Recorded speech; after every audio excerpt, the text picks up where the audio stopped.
Your alternative talk radio contact. The Planet. KGRAradio.com.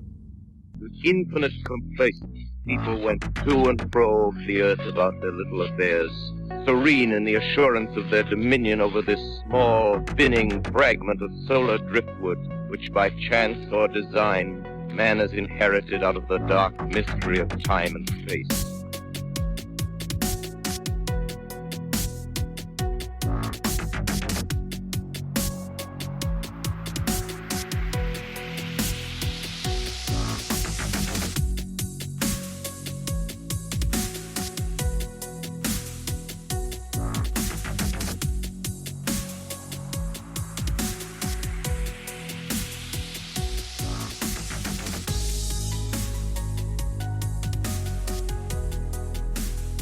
Hello? Kyla, what's up? Hey, what's going on? Not a lotta. How are you? I'm okay. Enjoying my time off. This is long overdue. Good to finally talk to you. Yeah, no worries, yeah. So I just enjoy my time now and hang out around my shop and work on various projects.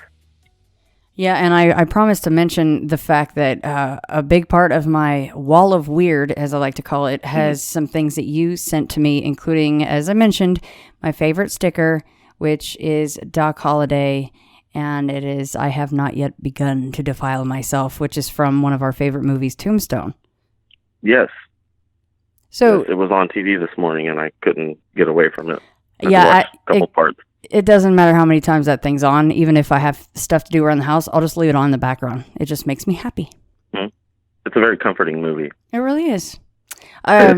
So do you have a shop up for all of that stuff? And I'll put some of the pictures of what you sent me in the show notes, including the tank top, which I still have not gotten the picture of myself in yet, which I promised to do. But some of the stickers and all of the other stuff that you sent me, do you have any kind of a shop so people can check it out? I'm in the middle of transitioning that shop to more of my screen printing and stuff and what I've gotten into more. So right now it's just my Instagram, and then there's this is my regular personal Facebook page. People can find stuff on there. I kind of cross-post stuff between my Instagram and Facebook. So. And isn't your Instagram handle like Voorhees something? What is it? Voorhees 138. That's right, Voorhees 138. I'll be sure to link that too. So awesome. Yeah, gotta have that Misfits quote in there. Yeah. Yes. Yeah, no, we've been trying to do this for quite a while, and maybe it's good that we waited because I was going back through some of our messages, and you sent me a message in, I think it was May, that the month before you actually saw a couple of UFOs. So if you want to get to that too, we can. It's completely up to you what you want to talk about. We've got a few different things, but I know the sorry, there's a call coming in. Skype is getting bad with having bots calling, and it's basically like having a regular phone line that you just want to pull your hair out because they're calling at all times of the day and night. So that I like the telemarketers calling on that? And I can't block them quick enough, and I'll block one, and I'll know that area code is BS.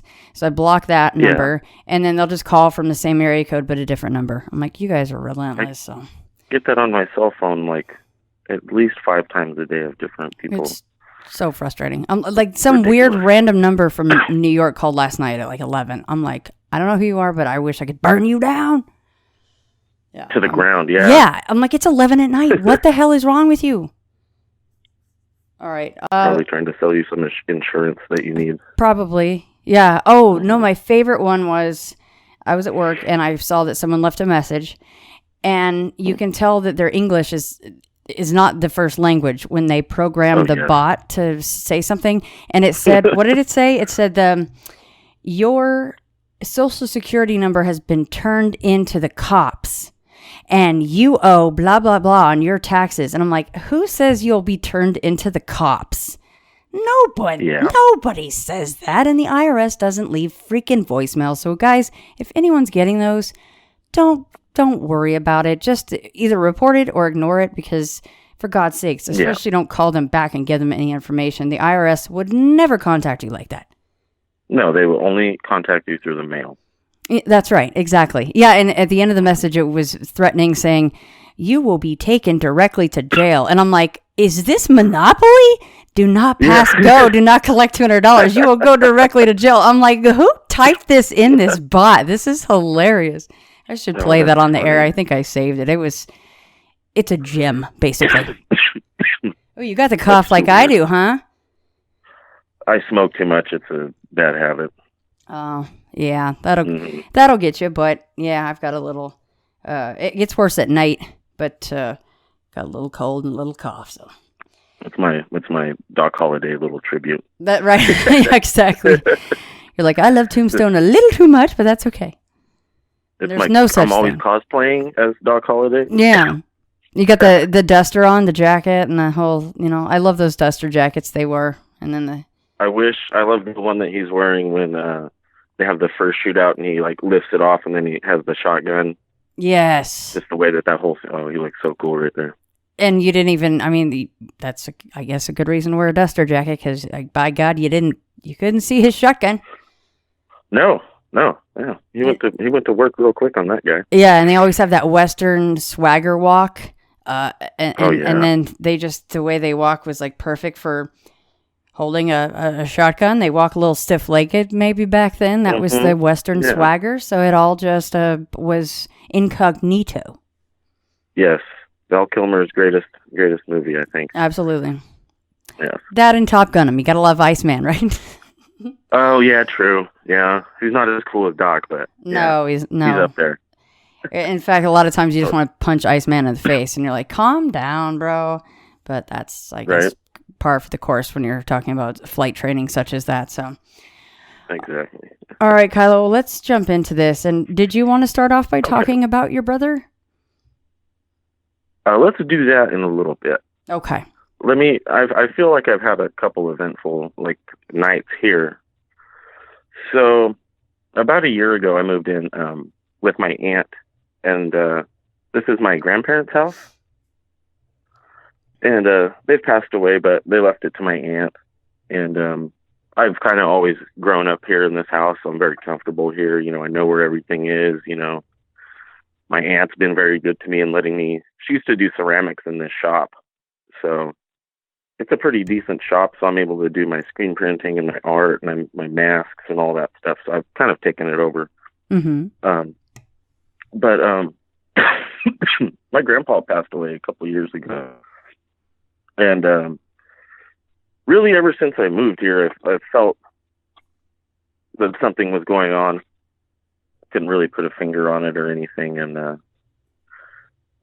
don't know if it came to a head last night, but or the night before, I was sitting in my Jeep. I was telling you earlier that my chargers all don't work, and it works good in my Jeep, so I would sit in my Jeep and play on my phone and watch YouTube or something.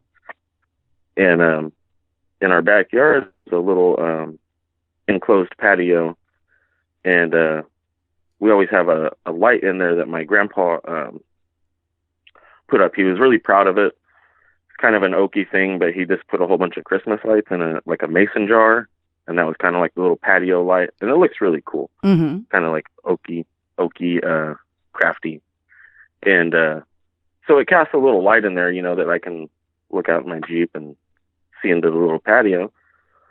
And I looked the other night, and then I see a silhouette of an old man, and my grandpa had he was pretty bald, he had like the little ring of hair, around his by his ears, like Hulk Hogan kind of deal. Right. But he was left with he always had it till the day he died, a little tuft of hair on top, that just wouldn't go away. So it kind of stuck up like a little curly Q. And sure enough, that silhouette had that. And walked by, and of course I go look, see what's going on, and there was nothing there. And then after that, I came into the shop and was working on some shirts last night, and it's dead outside. There's no wind or anything, and I have this door that just slammed shut, And it's not that I'm afraid of anything, because I know that it's him. So it's just like, I think he's just kind of letting me know that he's still around and hanging out and taking care of things around his house. So that's my little experience with my grandpa. So that house, did they build it, or were they the original tenants and owners of the place? I believe that they built it. Yeah, this house has been around for a long time.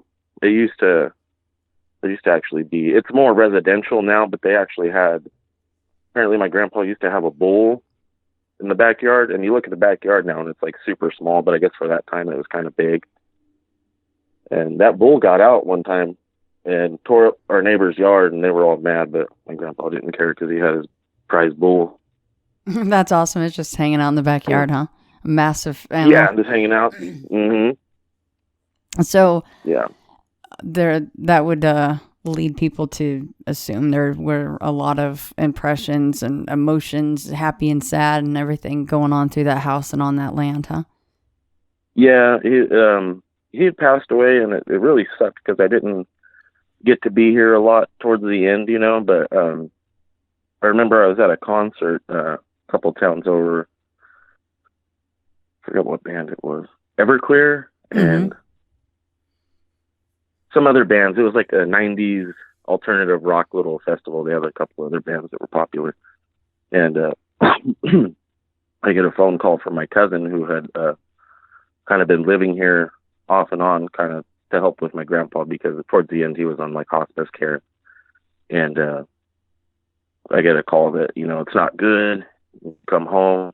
So me and my son's mom at the time had to leave early, and I drove home. I drove here, and I got to say what I had to say to him. And yeah, he passed away a couple minutes later. Oh. So I'm very, very lucky that I did get to at least have that little closure and stuff. So yeah, there was a lot of emotion around that time that, I think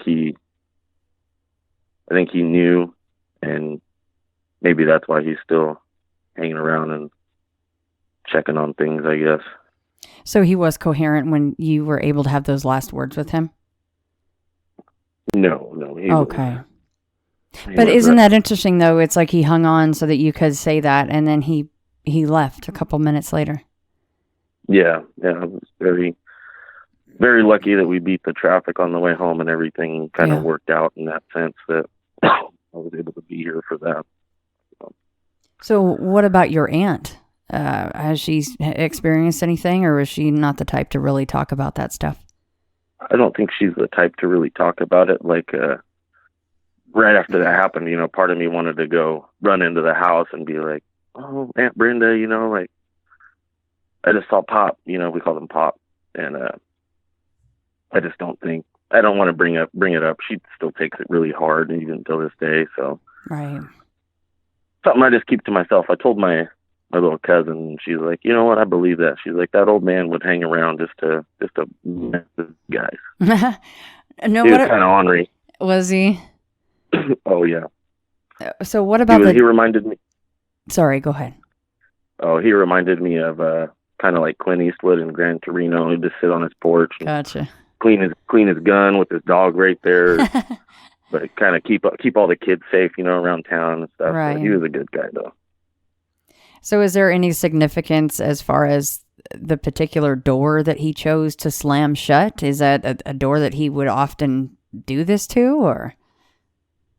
No, I don't think so. It's just this whole house. I mean, he's kind of attached to. I mean, he built this shop, for my aunt to do her ceramic business in that she did for years. So he was always really proud of it, so maybe he was just letting me know that I was doing a good job with my art and stuff in here. Yeah, I wonder if at some point your aunt will, in fact, see something and maybe feel like she could confide in you and say, "Oh, I think Pop is still around." Yeah, I think I do plan on bringing it up to her. I just got to find the right time. Well, I think the tuft of hair aspect that you brought up is very poignant, and I hazard to say that does in fact sound like Pop. Yes, yes, it was clearly him. Yeah. I had no doubt that was my grandpa. I mean, people see shadows all the time, and whether they're there or not, as far as it being an entity or just an artifact or a floaty in your eye or whatever, but seeing something that clearly makes a big difference. Yeah, it was no Hat Man or anything like that. Right. Yeah. The Tuft Man, got a little tuft of hair. Yeah, the Tuft Man. I like that. No, that's really cool that your grandpa's coming back around just to check on you, or maybe kind of give you the high five through the veil, like you're doing a good job. And maybe he's really happy that you're kind of back in that space and getting back to work with things where I guess that was a shop to begin with, right? So. Yeah, I think that's actually pretty accurate, because I talked to my aunt, and she'd been by herself, ever since he passed away, and she keeps telling everybody she's really happy that I moved in. It feels like, we make each other laugh. We kind of pick on each other, but like it's the picking on each other because I love you. Yeah. And if she wasn't picking on me, then something's wrong, like, right. Hey, dingbat, or whatever, every morning, or calling me some kind of name. If she didn't, you'd be like, what's wrong with you? Should we talk about something? If something's wrong, yeah.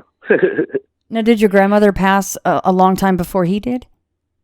I think it was a couple years before he did. She had ended up getting like Alzheimer's, and they put her in a rest home, and we knew that it was coming, but we didn't know that it would come so soon when that happened. I wasn't able to be around when that happened because I was living in Merced, a couple towns over, with my son's mom, so it was kind of hard for me to come back and forth all the time. But especially I didn't have a car, I was always dependent on people for rides to get here.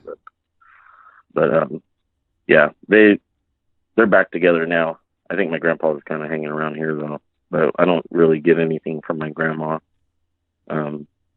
So it is what it is with that one. Now, how long ago did you move into this home with your aunt? Oh, I've been here about a year. Okay. Yeah, I wonder why it's starting now, right? I don't know. Well, I always felt something when I got here. There was one time I walked into the shop and I swore I heard somebody say, hey. But nothing ever since then. And then apparently the other night, I don't know what happened, but he was here. So, where else do you want to take us next, Kylo? Well, we can get into my brother. Okay. I can go over the whole story, or I can condense it down. Totally up to you. Whatever you're comfortable with. I know it's not the easiest thing to talk about. Yeah, well, I don't mind bringing it up because it's something that should be brought up. People get depressed, and it's a normal feeling. But so I'm the youngest of three boys that my parents had. I have a middle brother, and then I have my older brother, Chris, that committed suicide in 2004. Right after I graduated high school, which really, really sucked. So around that time, he had a girlfriend, and they would fight, like couples do, but I believe it had a lot to do with, I think my brother had some type of drug problem. Mm-hmm. I never was around to see it, or if he did, he hid it from me. But I think it had something to do with what had happened. But with that, they had a big fight. I remember everything about that day. They had a fight. I was in the kitchen cooking my dinner or something, and he walks past me and goes into the garage. And me and him at the time had been, brothers fight all the time. And we'd been having like a little fight about something stupid. I don't even remember what the fight was about now, but so in my head, I think, we're fighting, but he looked really upset, so I'm going to go check on him.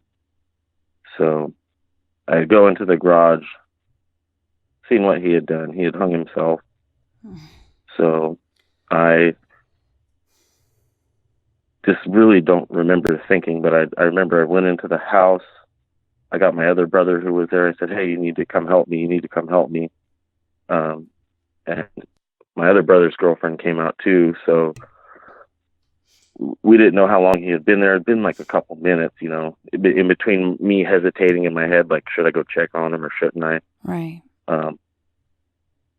So they come out, and I had to like lift my brother up, and my other brother got a knife and cut the cord down, so we were able to relieve the tension. You know, I was lifting up so he wasn't, you know, getting choked anymore. Yeah. Then we got him down. My brother's other girlfriend called 911. I had tried to do CPR on him until the paramedics and the fire department got there. In between that time, my mother had gotten home because she had just went to the grocery store. So she comes home to see this. It's like a very, like, this traumatic experience for my mother. I feel so bad. You know, I think I took it a lot better than my family did. But to come home to see your son, you know, in that way, it's not anything I'd wish on my worst enemy, you know, to have that taken away from you. Yeah. So anyway, my brother passed away from suicide, and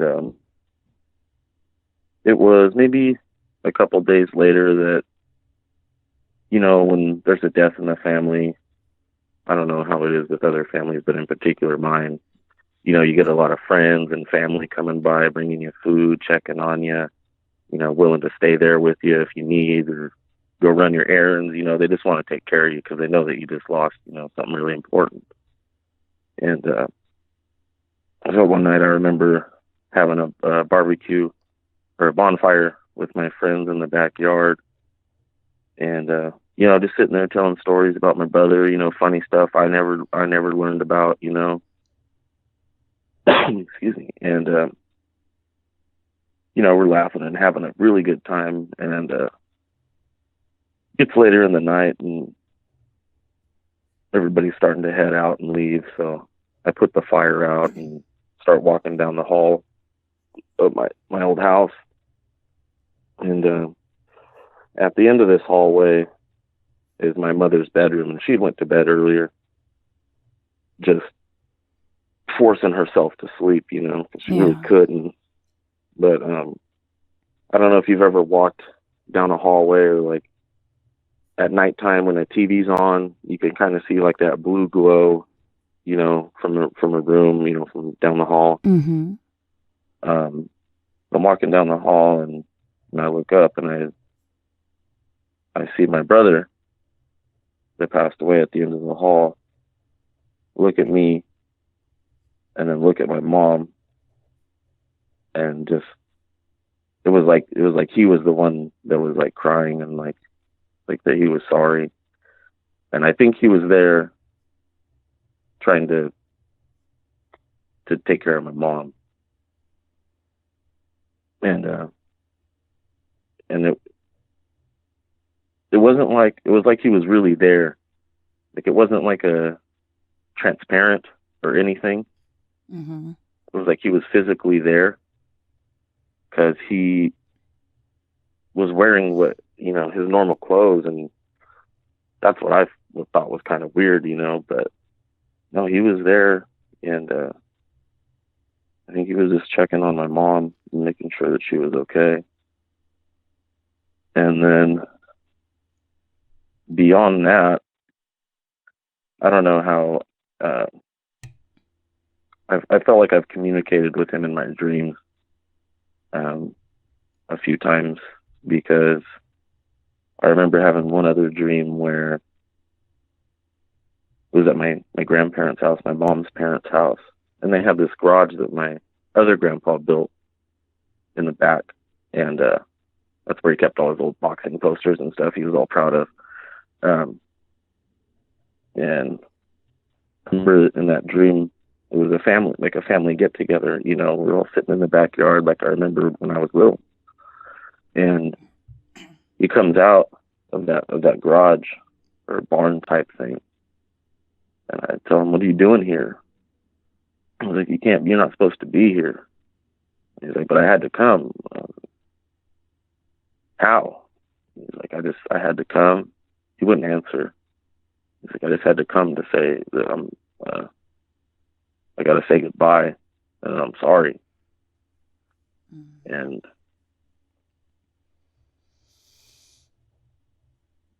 yeah. Wow. I'm so sorry about all that, Kylo. Okay. So when he's standing at the end of the hallway, you said that he looked from you and then towards your mom's bedroom. Her door was open, and that's why you could see the TV on and whatnot. Yeah, I could see him, like, I could see like part of my mom's bed, and then I could see he was standing by the head of the bed, like looking down. Oh, okay. Yeah. I think it was more of him. I'm here for you too, but mom's more important right now. Yeah. Kind of thing. Yeah. That was her baby boy. Was he wearing those same clothes from that last day that you saw him? Yeah. Yeah. A Raiders sweater and some like black sweatpants. Mm-hmm. He loved his Oakland Raiders. Mm-hmm. Gosh. Yeah, I didn't quite know the story, of course, and I know we've been waiting a long time to hear it, but that's a tough one. Yeah. So what about your mom then? Do you think that maybe she's had any contact with him at all, or is it much like your aunt where you wouldn't really maybe tell her that you saw him like that, or ask her if she has? Yeah, well, see, the thing is, with my mom, it's like I can bring up like, "Oh, I was listening to this podcast last night about ghosts or whatever, Mm-hmm. or the dog man or whatever it is," and she kind of thinks it's hokey. My mom's very very religious, very Catholic, was brought up Catholic and stuff. So I try not to like bring up stuff like that too much to her, just to be respectful, but Yeah.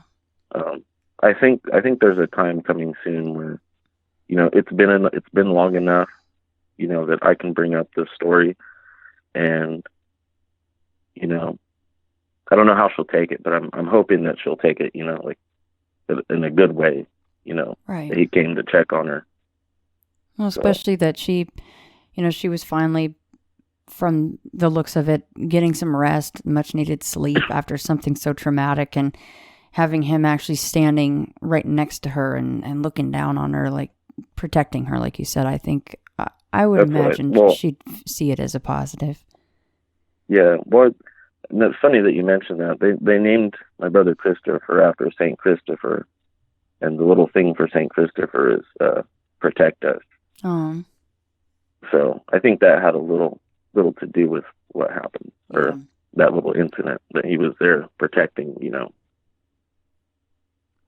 Well, it's so cool that you were able to actually see him, physically see him. The dream stuff, they say, is so much easier for them to come to us in dreams, whether it's because how it is on their side or our side or both, or we're just more open to whatever it is. We're closer to the veil or whatever that might be during dream time. But I just think it's so cool that you actually got to see him like that. I'm sure it wasn't very pleasant maybe to see. You said he looked pretty sad, or maybe sorry. You said he was crying. You said he was teared up? It looked like he was kind of teared up. I couldn't see down the hall, but from just the way that he looked, it looked like that. Yeah, I would say so. Right. Are you... it might be a different answer now versus if I actually asked you back in 2004 when it just happened, but are you happy that it happened, as far as you seeing him physically like that? Are you happy that happened? Yeah, I'm very happy that happened, actually. Like I said, I think I took it the most well, like emotionally of my family. My other brother still has some problems with it. My mom still has problems with it, obviously, Yeah. and I don't blame her. That's completely normal. It never, to me, they say it never gets easier. It just gets tolerable. You can kind of just learn to live with that, Yeah. But I'm happy that happened, and I'm happy that, in that dream that I was able to forgive myself, because I had like a lot of guilt about, I should have went out there sooner. After it happened, and it took me a long time to forgive myself, and, to have that closure for that. And then now I feel way better. And it's something I don't mind talking about, because, people go through that stuff all the time. And Yeah. if I can bring a little bit of awareness, go check on your friends, do whatever you have to do to make sure that your friends and your family are okay, because that's not anything I'd wish on anybody to go through that type of experience. Yeah, absolutely. I just, that whole scene where you guys are trying to revive him, and then you said your mom was just doing something mundane, went to the store and came back home to that scene. I just came back with hot dogs because she wanted a barbecue for everybody. Yeah. Oh, yeah. And then it was a tough day. And everything's different. Everything's changed. Yeah. There's no way to prepare for it. That's for sure. No, there's not. There's a lot of what ifs and stuff, but you can't, Right. put yourself through that. No. Geez, thanks for sharing that, Kylo. Oh, no worries. Just really quick. My name is Kyle. I'm just a Star Wars nerd, so on Facebook I changed it to Yeah. Kylo. I figured. That's how I've always known you. So it's now I can't even call you Kyle, because I'm like, who the hell's Kyle? Yeah, who's that guy? Who's that? Yeah. Exactly. Yeah, I think it's always just weird to hear it.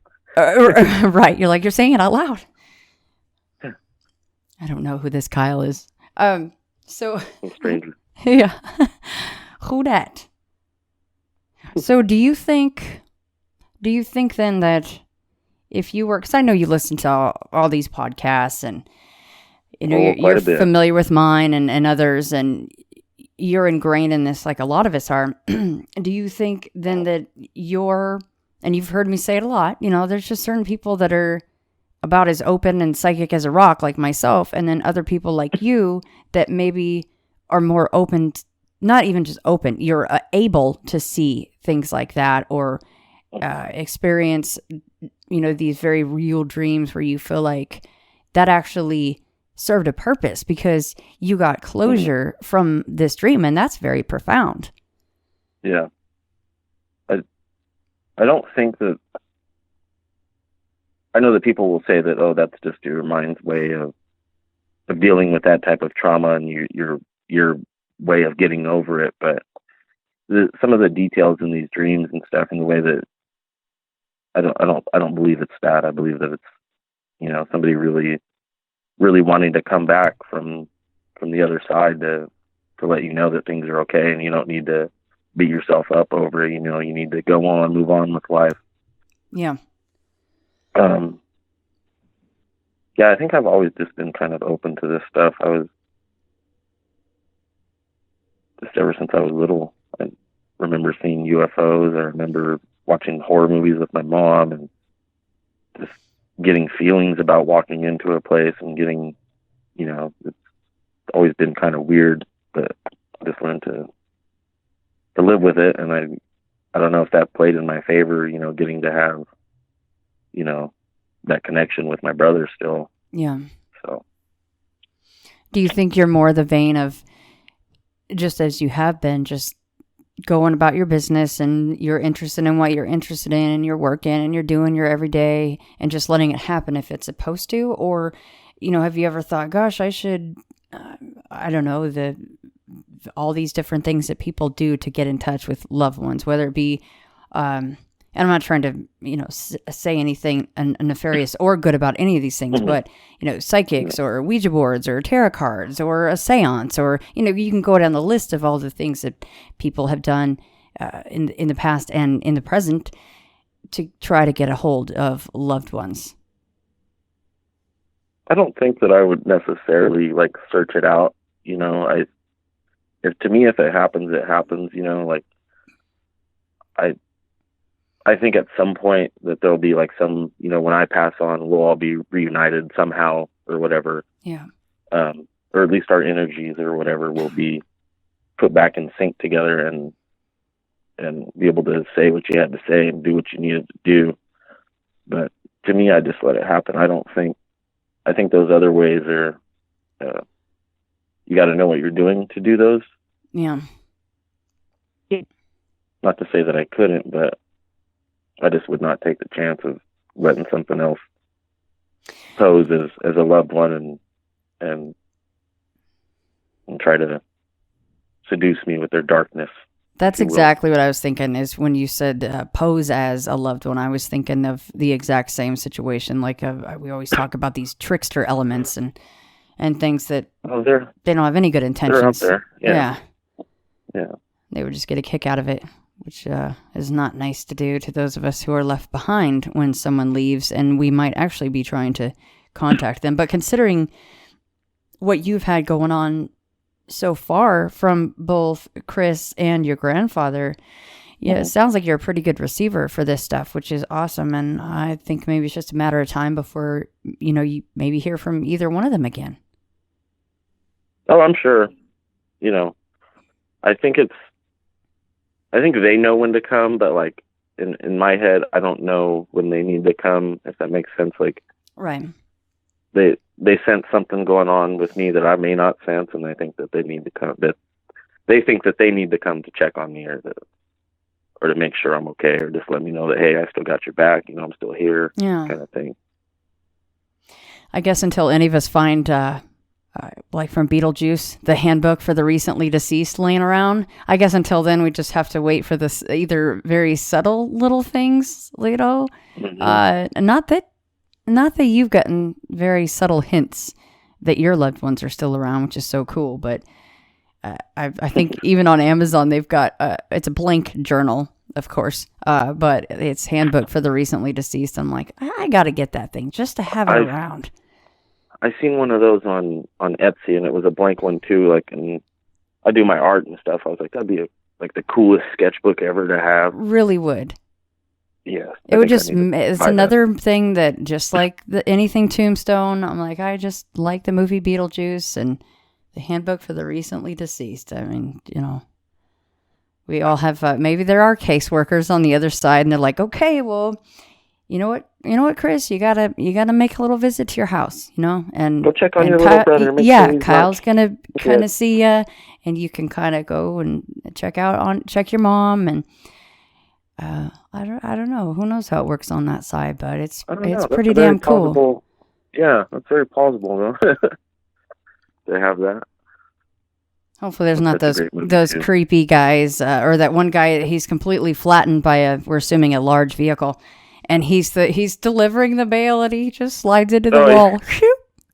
Oh, that poor guy. Oh, jeez. I need to watch that again. That's a great movie. It is. I'm already keeping you from Tombstone. You're like, Tombstone's on right now. I gotta watch it. I love that movie. It's already over. Hey, did you watch Deadwood? Have you seen all the episodes of Deadwood? I've not gotten into that one. Yeah, you would like that. I just barely got Netflix. I'm like a caveman.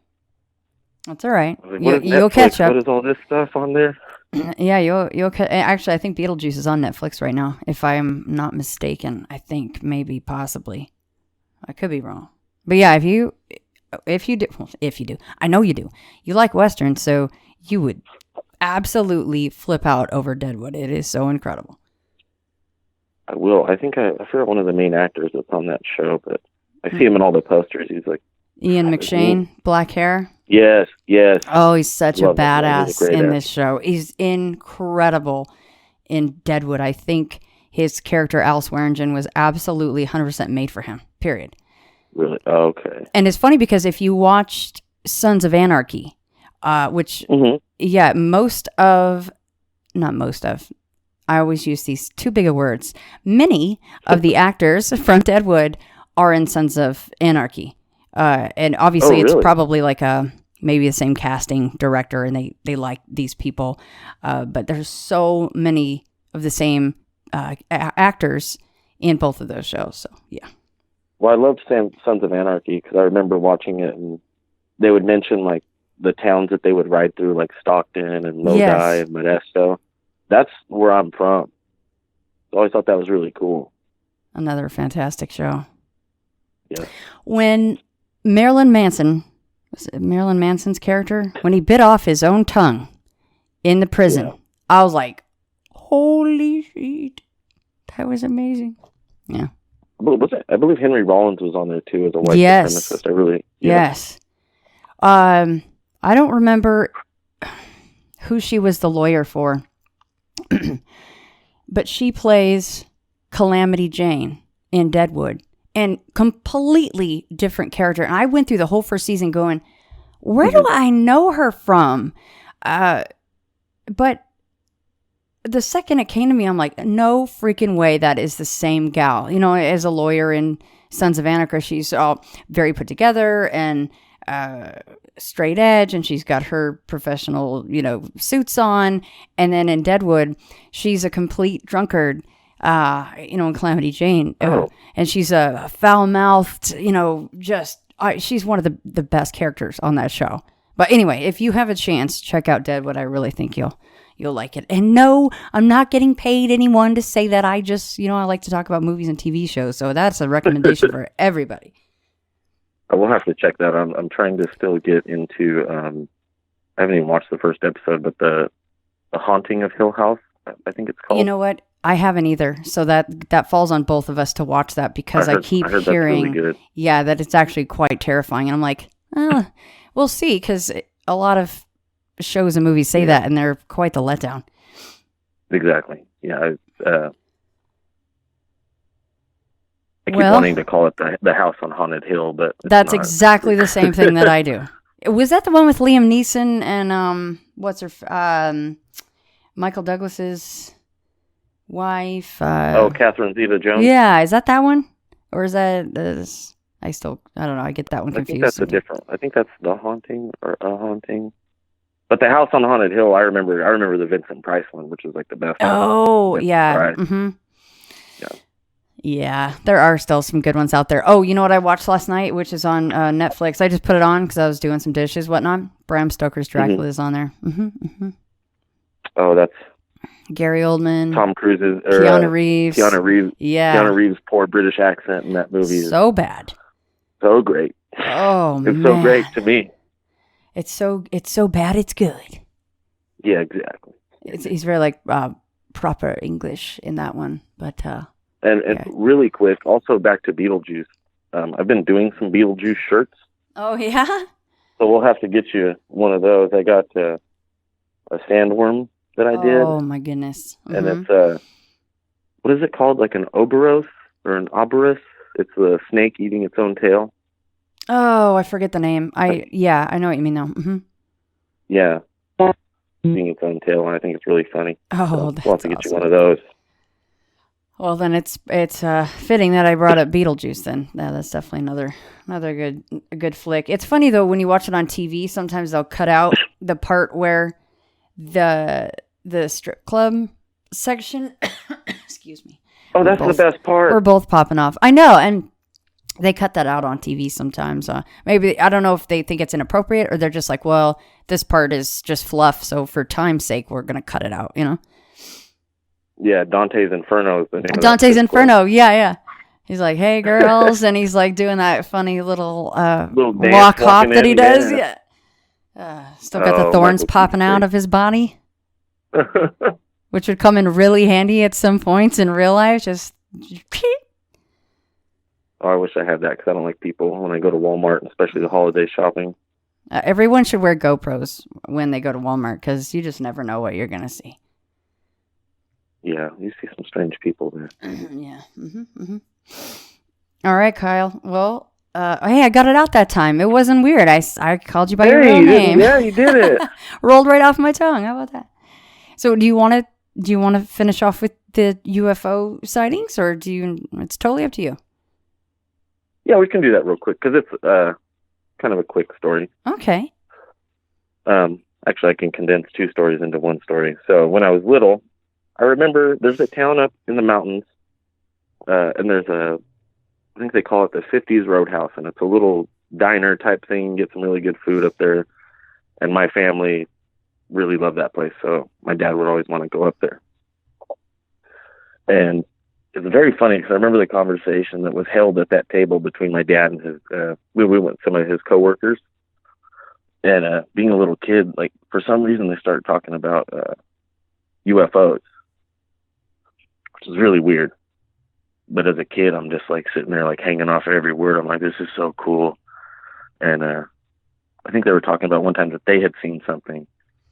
And sure enough, on the way home, it was nighttime, and we were driving down, the windy country roads coming through the mountains back into town. I look out the window and I'm looking at the stars. Just look up, and that's really cool. And, that was weird. Did you hear that?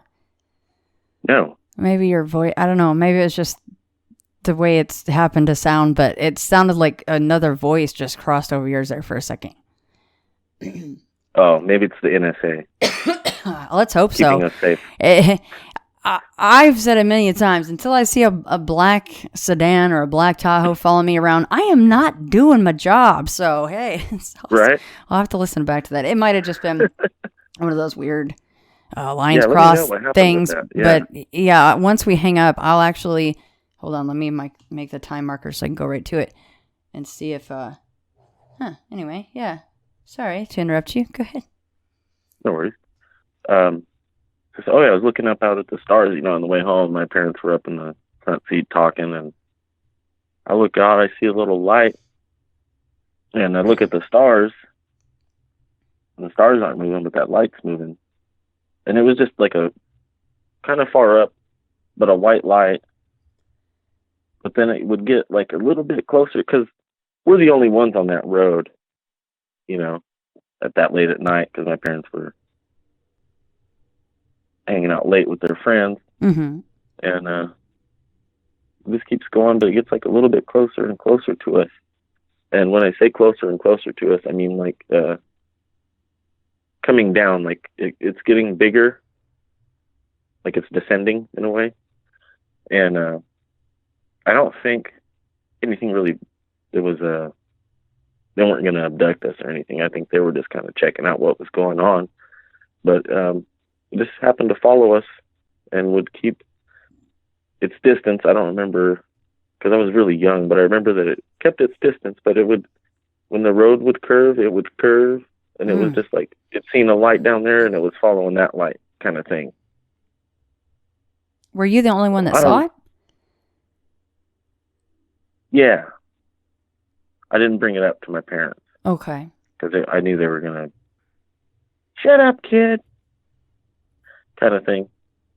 But that's that little story. But I remember it was really weird because they were talking about UFOs at that little dinner table, and then that is odd. Sure enough, that night, and they were talking about seeing it in that area too, seeing UFOs in that area. Apparently, there's an area called Sonora, up about an hour east of here. Apparently that's like a real hotbed for UFO activity that I've heard. I think when that show UFO Hunters was on, they went up there to do some investigating. I really like that show. What's that guy's name? Bill Burns. Bill Burns, yeah. He always used to keep his sunglasses on for the interviews. I love it. Yeah, no matter what, yeah. Mm-hmm. Yeah, I loved him. And I think that show is really well done. It was a great show. I'm just really sad to see that show goes. Yes. It seems you get into one of those shows of that type of topic, and then it gets canceled. Which makes you wonder, right? Then you're like, oh, NSA or CIA or FBI or the Men in Black. There you go. Took it down. Then you still still got some of the other garbage shows about that are still on that I don't understand, but that's another story. Yeah, that's a whole nother topic, huh?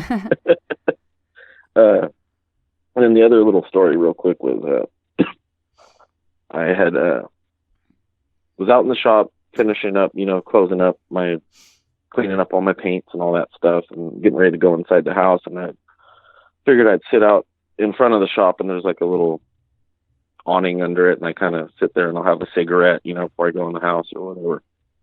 And I'm looking up, and I see this happened twice, and I haven't seen it anymore, but I've seen two each time of orangish amber lights that'll fly up, and I'm looking out right now where it was, and they would fly up over this power line and kind of go east, and they would do the same thing every time that I saw them, but there were two amber like orb type things, and they would kind of flicker, not that they were on fire, but just like a pulsating light, but they were orangish, and towards the middle was whitish, and they would just float up and fly over, and there was two each time, and it happened like within a week of each other.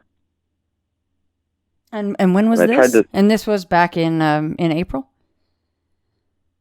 Yeah, whenever I'd sent you that message, because I think I sent it like right after it had happened, because I needed to tell somebody.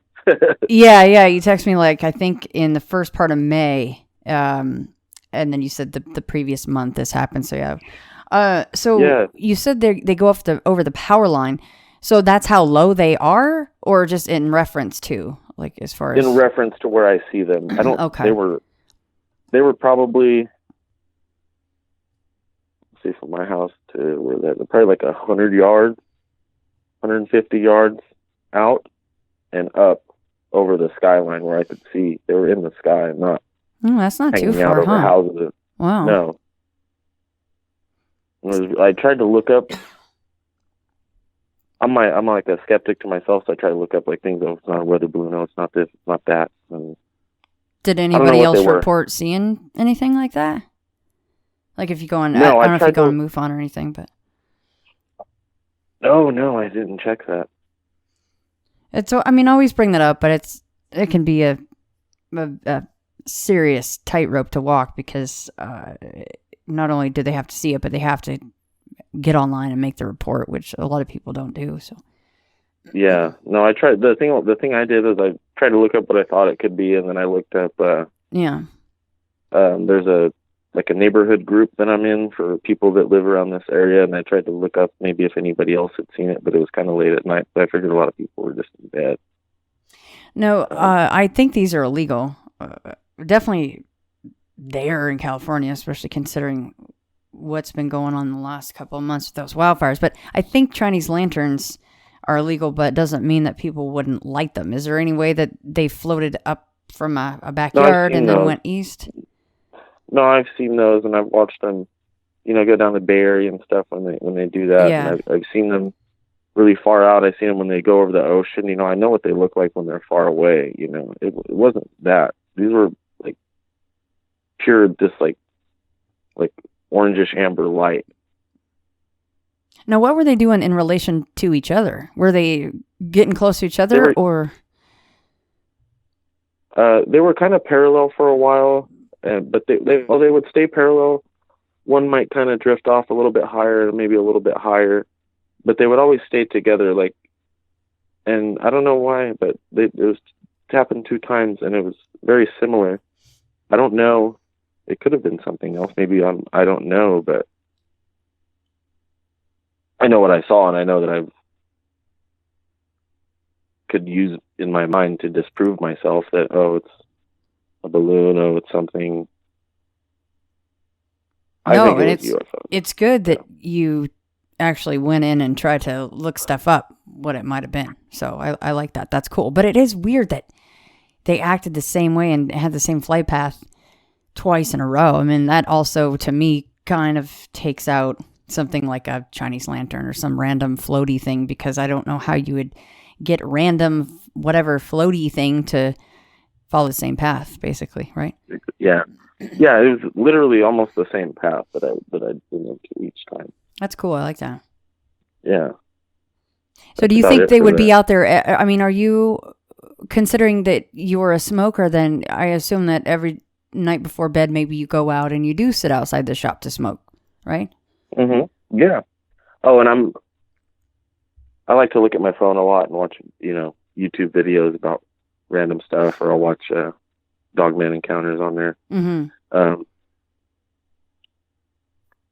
And I'll always look up, I'll put that on, like, especially like a podcast or something. I'll put that on and I'm sitting out smoking. I just got a fire pit out back, so I'll have a fire or do whatever. I look up a lot, And those are the only 2 times since I've been at this place that I've seen anything. It's so cool. Do you feel like, I don't know, I guess it kind of ties into what I asked before about your grandpa coming to you and Chris coming to you and kind of allowing you to see him, basically, is, I guess, how I picture it. But do you feel like kind of chosen somehow, like, as far as seeing now this separate kind of subject with the UFOs? No, I don't think that really, to me, has any correlation with anything. I think that those things are out there, and anybody can see them. I don't think that you have to be chosen or anything. I know that people have, a lot of encounters. Like what's this guy's name? I got my book right here. The Gulf Breeze guy. Oh, Ed yeah. Walters. Mm-hmm. Ed Walters. Like people like that, I think maybe are chosen, but I think, you get pilots that see all this stuff, well, since World War II, seeing all these UFOs, Yeah. Foo Fighters or whatever. That's what it sounds like. Yours reminds me much more of Foo Fighters than kind of what people are calling today, maybe more, and it could be the same thing, of course, but the verbiage changes, but these organic, balls of light or anything like that. But it always harkens back to some of the first written accounts with the Foo Fighters of these balls of light that are sentient, and they're doing their maneuvers, and it's just blowing people away. Like you said, when a pilot comes forward with this stuff, it's like, that's incredible. And when they play the recordings of them trying to stay calm, and they're trained to stay calm, and they do, but they're seriously saying, what in the hell is that? Yeah. What is that? They call it a bogey. But they don't know. This was not in the training manual. Yeah. Yeah, exactly. Who was freaking out? Well, there was that Chinese pilot. I'm not going to know the date or the flight number or anything. Shame on me. I've brought it up before, so I should have this like plaqued up on my wall so I can see it. But the guy reported it, and he lost his job, and he had been flying for 10 plus years or something. So yeah, that's how governments work. Want to keep it quiet. Yeah. Well, but then when you get Ronald Reagan saying it, mm-hmm. What are they going to do? Yeah. I wonder what they would do to Donald Trump if he said anything like that. I think any vitriol they can come up with for him, he's just screwed either way. Not that I'm saying I'm, for or against Donald Trump. I'm just saying that I think that the guy can do nothing right, period. He's a walking calamity. Yeah.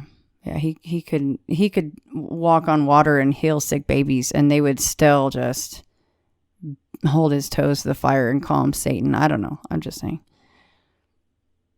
Yeah, he's. He is an asshat. I'm not. Yeah, I'm not to get political. Yeah. He is an asshat, but yeah. Anyhow, okay. I'm sorry. I went a little too far to one side on that one.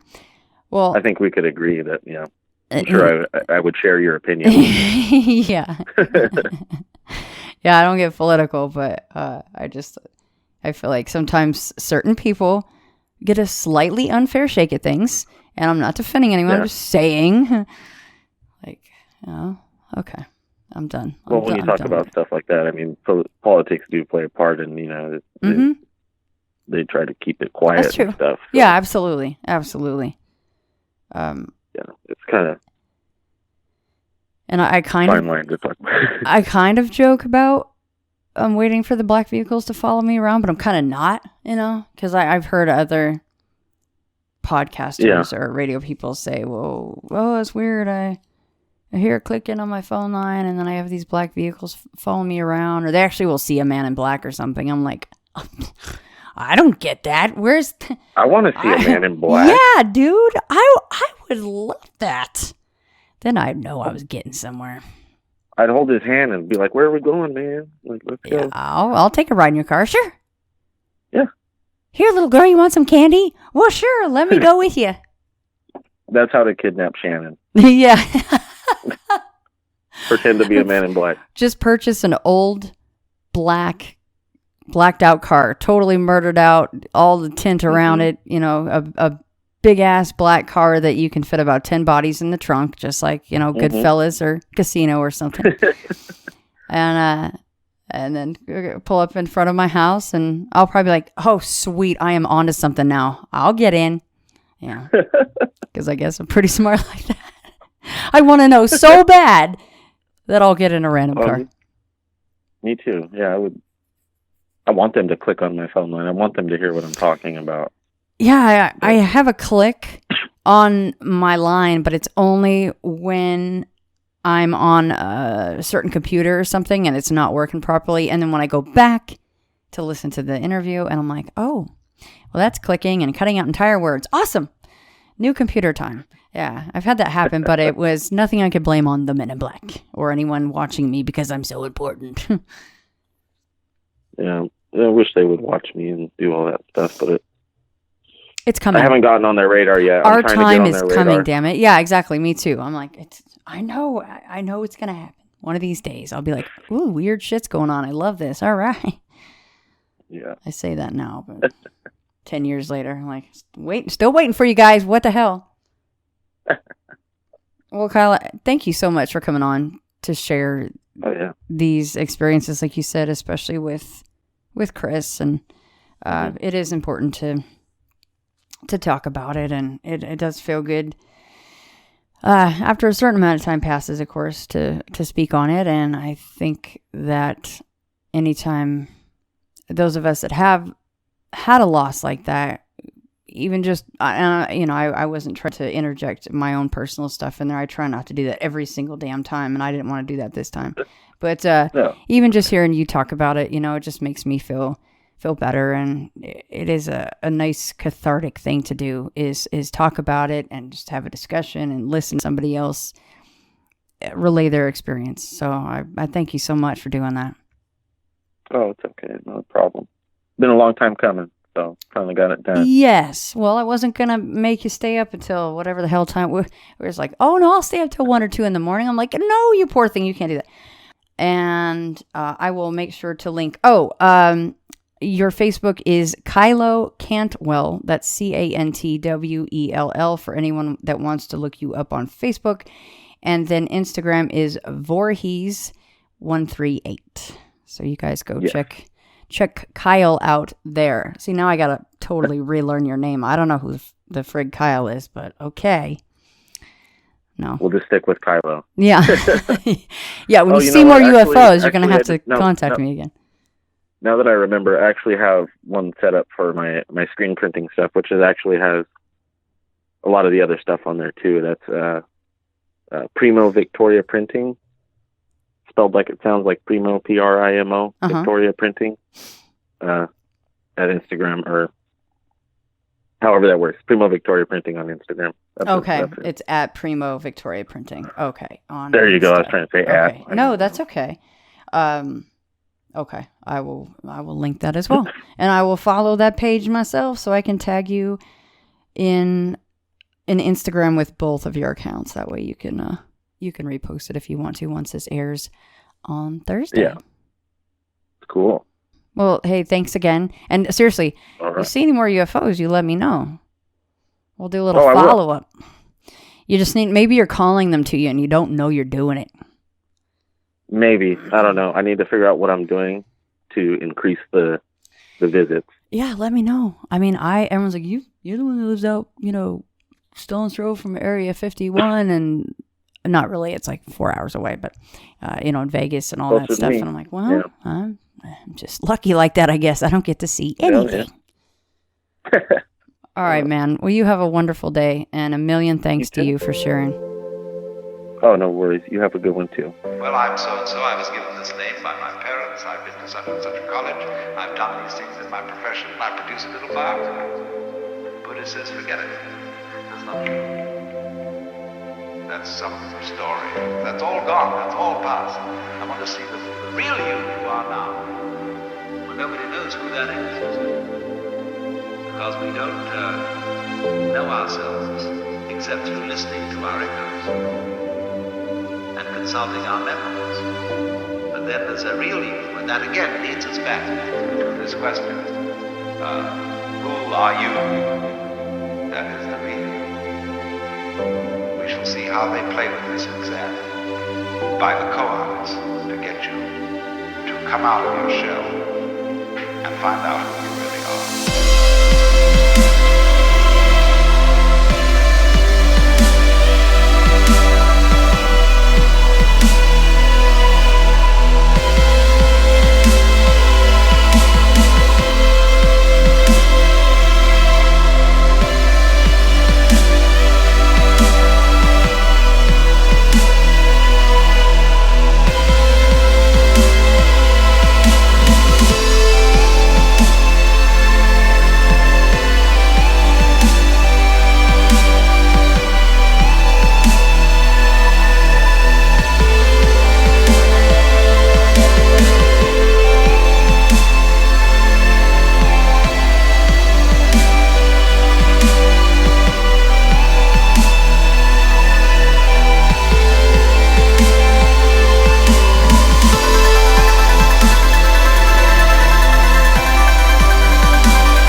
you've settled down in the train to read your newspaper and so on, you are not the same person who a little while ago left the platform.